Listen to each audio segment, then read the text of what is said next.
नमस्कार, हर खबर देख रहे हैं आप। मैं हूं आपके साथ सृष्टि शुक्ला। बुलेटिन की शुरुआत करते हैं बड़ी खबर के साथ। चंडीगढ़ से बड़ी खबर आपको बता देते हैं। आज से विधानसभा के बजट सत्र की शुरुआत हो चुकी है। राज्यपाल के अभिभाषण से होगी बजट सत्र की शुरुआत। 3, 4 और 7 मार्च को अभिभाषण पर चर्चा की जाएगी। इस वक्त की बड़ी खबर, आज से विधानसभा के बजट सत्र का आगाज। राज्यपाल के अभिभाषण से होगी बजट सत्र की शुरुआत। 3, 4 और 7 मार्च को अभिभाषण पर होगी चर्चा। सीएम मनोहर लाल 8 मार्च को बजट पेश करने वाले हैं। 22 मार्च तक विधानसभा की कार्यवाही चलेगी। हरियाणा में आज राज्यपाल बंडारू दत्तात्रेय के अभिभाषण से बजट सत्र की शुरुआत हो रही है। तो आज से विधानसभा के बजट सत्र का आगाज हो चुका है। राज्यपाल के अभिभाषण से बजट सत्र की शुरुआत की जाएगी। 3, 4 और 7 मार्च को अभिभाषण पर चर्चा होगी।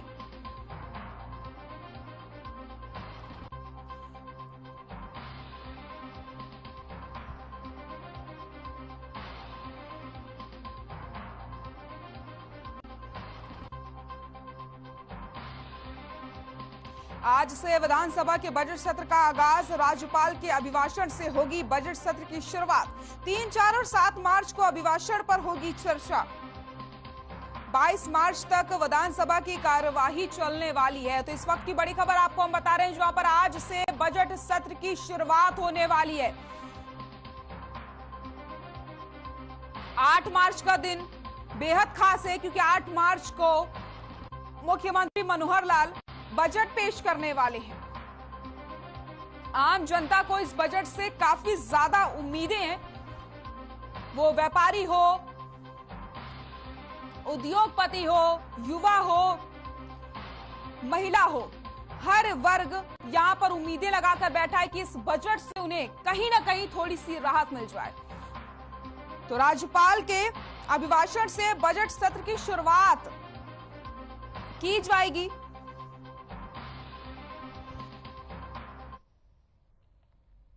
और चंडीगढ़ से इस वक्त की बड़ी खबर आपको बता देते हैं। बजट सत्र में सरकार को घेरने की तैयारी में है विपक्ष। बजट सत्र से पहले कांग्रेस विधायक दल की बैठक। बड़ी खबर आपको हम बता रहे हैं, इस वक्त की नेता प्रतिपक्ष भूपेंद्र हुड्डा की अगुवाई में बैठक होगी। कांग्रेस विधायक दल की बैठक शुरू हो चुकी है। चंडीगढ़ से बड़ी खबर, नेता प्रतिपक्ष भूपेंद्र सिंह हुड्डा की अध्यक्षता में बैठक जारी। प्रदेश अध्यक्ष कुमारी सैलजा भी इस बैठक में मौजूद है। बजट सत्र की रणनीति पर चर्चा की जा रही है। जनहित से जुड़े मुद्दों पर विधायकों की जो चर्चा है वो लगातार जारी है। बजट सत्र में सरकार को घेरने की तैयारी में विपक्ष। कई मुद्दों पर सरकार को घेरने की तैयारी की जा रही है। जनहित से जुड़े मुद्दों पर विधायकों की जो चर्चा है वो लगातार जारी है। बजट सत्र में सरकार को घेरने की तैयारी में विपक्ष। कई मुद्दों पर सरकार को घेरने की तैयारी की जा रही है। जनहित से जुड़े मुद्दों पर विधायकों का जो मंथन है वो लगातार जारी है। तस्वीरें भी आपको हम दिखा रहे हैं। बजट सत्र से पहले सरकार को घेरने की तैयारी में विपक्ष। बजट सत्र से पहले जो बैठक होनी थी कांग्रेस के विधायकों की, वो बैठक शुरू हो चुकी है। चंडीगढ़ से इस वक्त की बड़ी खबर आपको हम बता रहे हैं। बजट सत्र में सरकार को घेरने की तैयारी में विपक्ष। बजट सत्र की रणनीति पर की जा रही है चर्चा।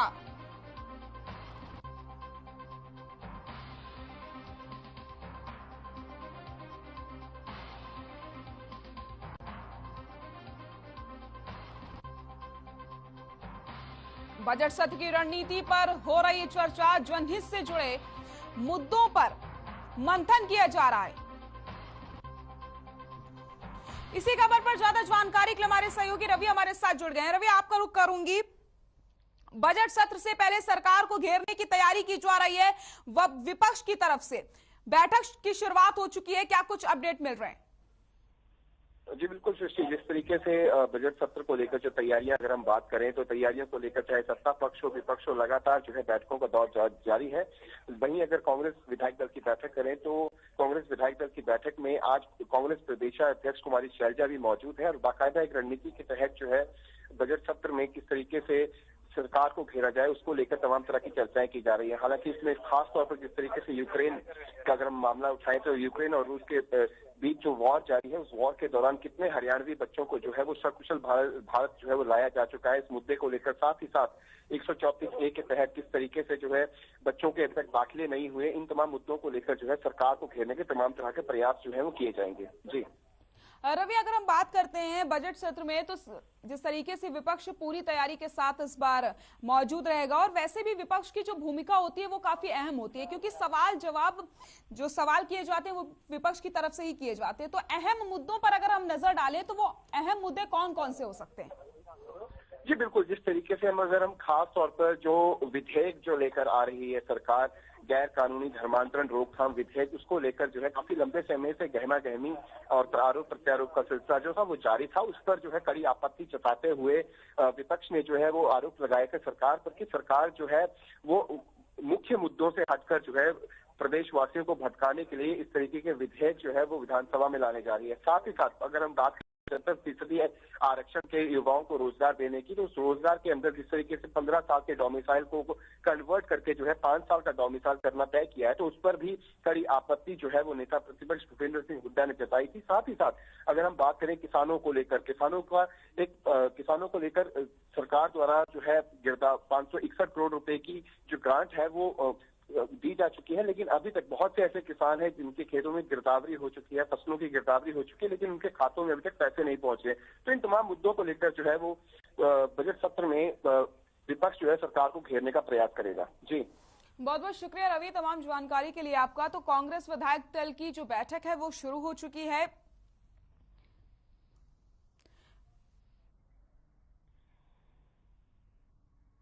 चंडीगढ़ से इस वक्त की बड़ी खबर आपको बता देते हैं। बजट सत्र से पहले सत्ता पक्ष रणनीति बनाएगा। दोपहर 1 बजे बीजेपी जेजेपी विधायक दल की बैठक होने वाली है। सीएम मनोहर लाल इस बैठक की अध्यक्षता करेंगे। विधानसभा के कमेटी रूम में इस बैठक का आयोजन किया जाएगा। तो बड़ी खबर चंडीगढ़ से आपको हम बता रहे हैं, बजट सत्र से पहले सत्ता पक्ष रणनीति बनाएगा। दोपहर 1 बजे बीजेपी जेजेपी विधायक दल की बैठक होने वाली है। सीएम मनोहर लाल बैठक की अध्यक्षता करेंगे। विधानसभा की कमेटी रूम में होगी ये बैठक। चंडीगढ़ से बड़ी खबर आपको बता रहे हैं, बजट सत्र से पहले सत्ता पक्ष बनाएगा रणनीति। दोपहर 1 बजे बीजेपी जेजेपी विधायक दल की होगी बैठक। सीएम मनोहर लाल करेंगे बैठक की अध्यक्षता। विधानसभा के कमेटी रूम में होगी बैठक। इस वक्त की बड़ी खबर चंडीगढ़ से, बजट सत्र से पहले सत्ता पक्ष बनाएगा रणनीति। आज से विधानसभा के बजट सत्र का आगाज हो रहा है। राज्यपाल के अभिभाषण से बजट सत्र की शुरुआत की जाएगी। 22 मार्च तक विधानसभा की कार्यवाही चलने वाली है और इस मौके पर बजट सत्र से पहले आपको बता सत्ता पक्ष रणनीति बनाने वाला है। दोपहर 1 बजे बीजेपी जेजेपी विधायक दल की जो बैठक होने वाली है, इसमें रणनीति बनाई जाएगी कि कैसे जो विपक्ष सवाल खड़े करेगा, जो विपक्ष मुद्दों को उठाएगा, उनका जवाब दिया जा सकता है। सीएम मनोहर लाल बैठक की अध्यक्षता करने वाले हैं। विधानसभा की कमेटी रूम में होगी बैठक।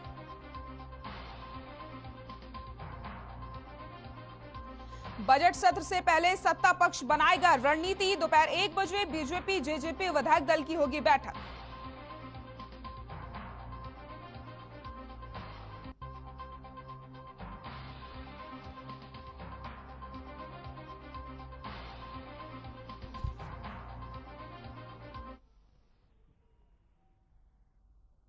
आज से बजट सत्र का आगाज होगा और 8 मार्च को सीएम मनोहर लाल बजट पेश करेंगे।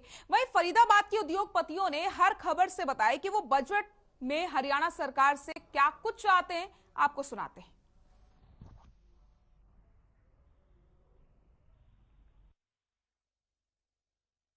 माननीय मुख्यमंत्री श्री खट्टर साहब अपना बजट पेश करने जा रहे हैं। मैं उसके लिए उनको शुभकामनाएं देता हूं। जब वो बजट बना रहे हैं तो मेरे कुछ सुझाव हैं जो मैं चाहता हूं कि वो उस पर थोड़ा गौर करें और ध्यान दें। जैसे कि आपको मालूम है कि एग्रीकल्चर और एमएसएमई दोनों मिला करके जीडीपी का 50% का शेयर रखते हैं और एमएसएमई ही एक ऐसा सेक्टर है जो कम से कम 80% से ऊपर एम्प्लॉयमेंट देता है। उस ओर उनका ध्यान जाना चाहिए। हम ये भी जानते हैं कि हरियाणा सरकार चाहती है कि 75% उनके ही हमारे अपने ही स्टेट के लोगों को नौकरी मिले। उसके लिए भी मैं कुछ सुझाव देना चाहता हूँ। उसके लिए बेहतर ये होगा कि बजाय अलग अलग डिस्ट्रिक्ट से वो प्लान करके नौकरी के लिए ढूंढें, इससे अच्छा ये है कि हर डिस्ट्रिक्ट के अंदर एक स्पेसिफिक इंडस्ट्रियल पार्क बना दिया जाए, जहां उनको ट्रेनिंग भी मिले और साथ में व्यवसाय करने का अवसर भी मिले। मैं हर खबर चैनल वालों का स्वागत करता हूं और आभार प्रकट करता हूं कि उन्होंने हमारी जो ग्रीवेंसेस हैं वो मुख्यमंत्री तक पहुंचाएं। मैं आपका धन्यवाद भी करना चाहूँगा। आप हमारे यहाँ आए हो। पहले तो आप है ना बजट के ऊपर हम बात करें तो ज़्यादा अच्छा रहेगा। बजट में क्या है कि कई चीज़ें जैसे सरकार कोई टैक्स न लगाए। इस टाइम मंदी बहुत ज़बरदस्त है, कोरोना काल से हम गुजर रहे हैं और फैक्ट्री बिल्कुल नहीं चल रही। तो इसको देखते हुए सरकार ज़रा थोड़ा है ना लीलियंट वो करे। एक हमारा जीएसटी रिफंड जो होता है उसको ज़रा टाइमली दिया करे ताकि इंडस्ट्री बूस्टअप हो। दूसरा, हमें जनरेटर 24 आवर पावर देनी चाहिए। एनजीटी का हमारे ऊपर बहुत बड़ा दबाव है कि आप जनरेटर नहीं चला सकते, जबकि पूरे कहीं भी एनसीआर में देखो जनरेटर चल सकते हैं, लेकिन जो पोल्यूशन है वो इंडस्ट्री से नहीं हो रही। पोल्यूशन 3 व्हीलर और इनसे होती है और इंडस्ट्री का इसमें कोई रोल नहीं है।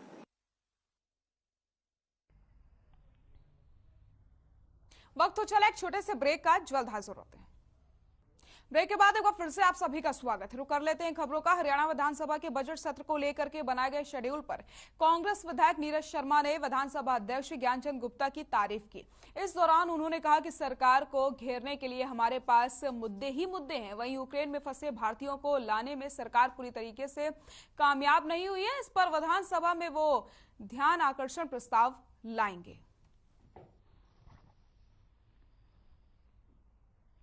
नमस्कार जी, सर्वप्रथम आप सबको महाशिवरात्रि की बहुत बहुत बधाई।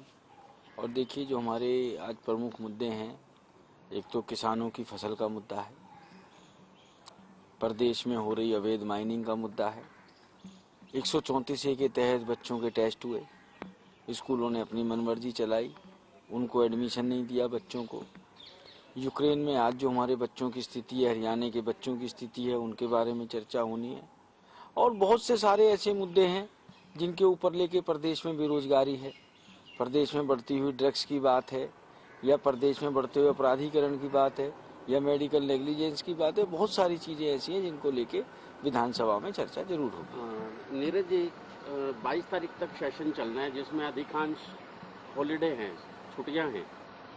तो क्या सहमत है आप 8-10 दिन के, मतलब कुल मिला के तो 8-10 दिन ही रहेगा, बाकी तो तकरीबन? हाँ, 10 दिन का सेशन है, परंतु हमें एक चीज़ बड़ी अच्छी लगी इस सेशन के अंदर कि जैसे बजट 8 तारीख को पेश होगा, जो 9, 10, 11 3 दिन का टाइम हम विधायकों को बजट को समझने के लिए, पढ़ने के लिए, सलाह करने के लिए दिया गया, मैं इसको बहुत अच्छी पहल मानता हूँ माननीय अध्यक्ष महोदय की।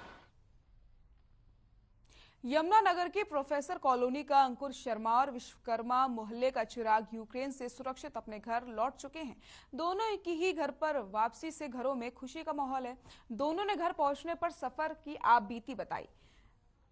विकट परिस्थितियों से पहले एमबीसी ने बच्चों को आगाह किया था। वहीं विकट परिस्थितियों में जब सभी बॉर्डर का रुख करने लगे तो वॉलंटियर्स के रूप में हंगरी और रोमानिया के लोगों ने उनकी मदद की। उन्हें खाने पीने से लेकर के बॉर्डर से एयरपोर्ट तक ले जाने के लिए सुविधा मुहैया करवाई। वहीं उन्होंने बताया कि बॉर्डर पर भारतीयों के साथ दुर्व्यवहार भी किया जा रहा था। जानकारी के मुताबिक यमुनानगर के 42 लोग यूक्रेन में फंसे हैं। प्रशासन ने इन सभी और उनके परिवार वालों से बातचीत करके उन्हें जल्द वापस लाने का आश्वासन दिया।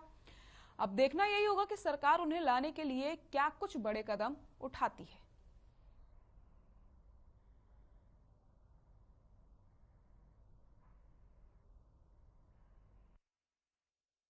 जो है अपने प्रशासनिक तंत्र से गांव और शहर में रिपोर्ट ली है कि कितने बच्चे या फिर कितने जो है व्यक्ति यमुनानगर जिले के यूक्रेन में फंसे हुए हैं। अभी कल जो है आंकड़ा ये करीबन 42 लोगों का है हमारे पास, और इसमें मैं आप लोगों के माध्यम से लोगों को ये बताना चाहूँगा कि हरियाणा प्रदेश सरकार और केंद्र सरकार जो है यूक्रेन में फंसे हुए जितने हमारे साथी हैं उनको वापस लाने के लिए पूरा जो है प्रयासरत है। इसके लिए जो है प्रदेश सरकार ने, हरियाणा सरकार ने अपने स्तर पे एक व्हाट्सएप नंबर भी जारी किया है जो है 9212314595 और साथ ही साथ जिला प्रशासन यमुनानगर ने भी एक जो है नंबर चालू किया है 01732237801 जिसपे कोई भी हमारे जिले का व्यक्ति यूक्रेन में अगर उनके कोई साथी रिश्तेदार कोई भी फंसा हुआ है तो उसके बारे में हमारे या इन नंबरों पे संपर्क करके सूचना ले सकता है। मेरे को वहाँ गए हुए 4 साल हो चुके हैं। तो जैसे मैं आपको लास्ट कुछ टाइम से बता रहा हूँ कि गवर्नमेंट ने एडवाइजरी जारी की थी 20 तारीख को कि अभी आपको अनिवार्य है कि आप कुछ टाइम के लिए छोड़ दीजिए यूक्रेन को। तो उस टाइम हमने सोचा कि ऐसा अगर गवर्नमेंट करे तो शायद से कुछ हो, बट हमने एम्बेसी से कांटेक्ट करा, एम्बेसी ऑफिशियल से बात करी तो वो सब कहते हैं कि हम आपको बस टेम्परेरी कह रहे हैं कि ऐसा कुछ नहीं है, बस वैसे ही कह रहे हैं, अगर जाना सकते हो आप तो जा सकते हो, अगर ऐसा कुछ होगा तो आपकी गवर्नमेंट आपके साथ खड़ी है, कभी कुछ नहीं हो सकता आपको। बट उसके बाद 22 तारीख को हमारे पास इंफॉर्मेशन आती है कि आपको यूक्रेन छोड़ना अनिवार्य है, आप यहाँ से निकलिए जल्दी। और जैसा कि अगर हम निकलने की कोशिश करते तो उस टाइम फ्लाइट्स भी बहुत कम थी और फ्लाइट्स के फेयर्स बहुत ज़्यादा थे, क्योंकि ये नहीं है कि सिर्फ अकेला मैं ही हूँ वहाँ पे या कुछ बच्चे हैं, वहाँ पे 20,000 इंडियन बच्चे हैं। सो सिर्फ बच्चे ही नहीं है, 20,000 से ज़्यादा भी हैं, क्योंकि कई लोग ऐसे होते हैं जो बिना वीज़ा के भी वहाँ रहते हैं। तो आप ये सोच सकते हैं कि कितनी बड़ी सिचुएशन वहाँ पे क्रिएट हुई है। तो अब ये तो नहीं है ना कि अगर 22 तारीख को गवर्नमेंट बोल रही कि आप छोड़िए तो मैं अगले दिन ही वहाँ से निकल सकूँ, क्योंकि एकदम मेरे को फ्लाइट भी नहीं मिल सकती। और मैंने बहुत कोशिश करी कि मेरे को 24 तारीख की फ्लाइट मिल जाए, लेकिन भगवान का अच्छा रहा, भगवान का हाथ था जो मैं 24 तारीख की मेरी फ्लाइट कैंसिल हो गई अपने आप। तो फिर मैंने 27 तारीख की फ्लाइट ली, बट उससे पहले ही हमला हो गया था 24 तारीख को ही। खबर गोहला चीका से है, जहां उपमंडल गांव भागल की रहने वाली युवती ने यूक्रेन में हो रही युद्ध के दौरान बच्चे को जन्म दिया। आपको बता दें मां और बेटा दोनों स्वस्थ हैं। महिला के पति रघुवर और 4 वर्षीय बेटी के एक वीडियो वायरल हो रही है जिसमें वो विक्ट्री बनाकर खुशी का इजहार कर रहे हैं। वहीं रघुवीर के भाई सत्यवान ने बताया कि जब उसका भाई यूक्रेन गया तो उसकी पत्नी गर्भवती थी और युद्ध शुरू होने के 4 दिन बाद उसने एक स्वस्थ बच्ची को जन्म दिया है।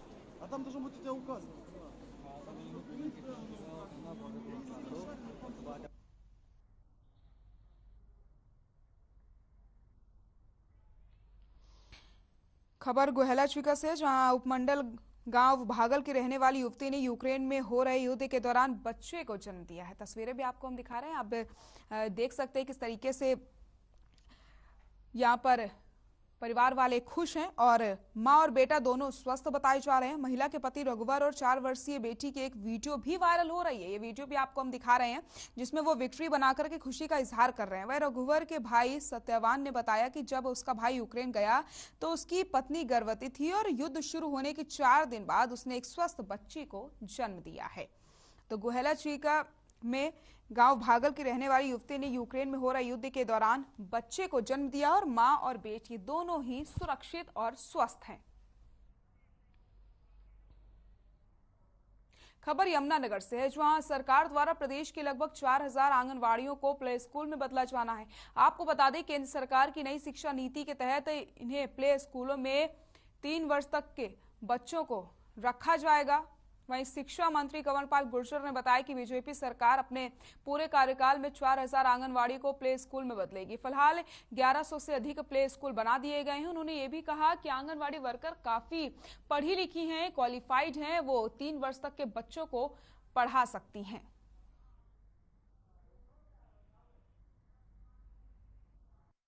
4,000 नहीं किए, अभी तो कुछ किए हैं, लेकिन हमारा टारगेट है कि 4,000 तक हम उनको करेंगे पूरे कार्यकाल में। अभी तो 1100 कुछ 1136 ऐसे कुछ हैं जो हमने अभी तक किए हैं।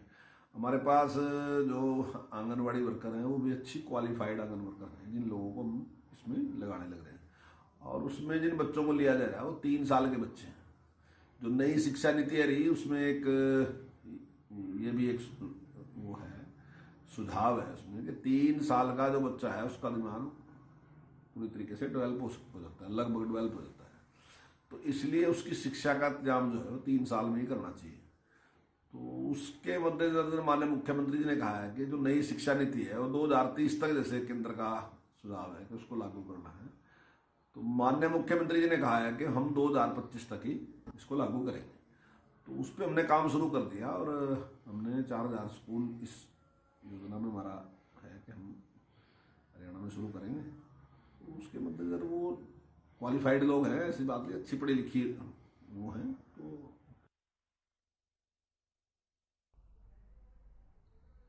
रादौर में चोरों के हौसले बुलंद है। मामला शहर के एसके रोड पर मंडी चौक के पास का है, जहां एक किराना स्टोर की दीवार में सेंधमारी करके चोरों ने दुकान से 1 लाख रुपए के सामान समेत हजारों रुपए की नकदी पर हाथ साफ किया। इतना ही नहीं, शातिर चोरों ने दुकान में लगी सीसीटीवी को भी तोड़ दिया और सामान लेकर के मौके से फरार हो जाते हैं। सूचना पर पहुंची पुलिस ने घटनास्थल का जायजा लिया। फिलहाल पुलिस मामला दर्ज करके आगे की कार्रवाई में जुट गई है।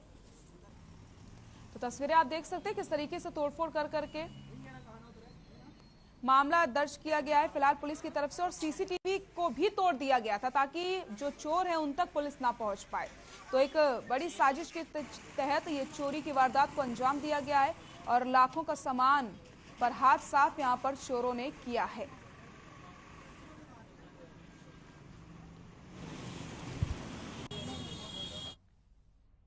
बुलेटिन में फिलहाल के लिए इतना ही। नमस्कार।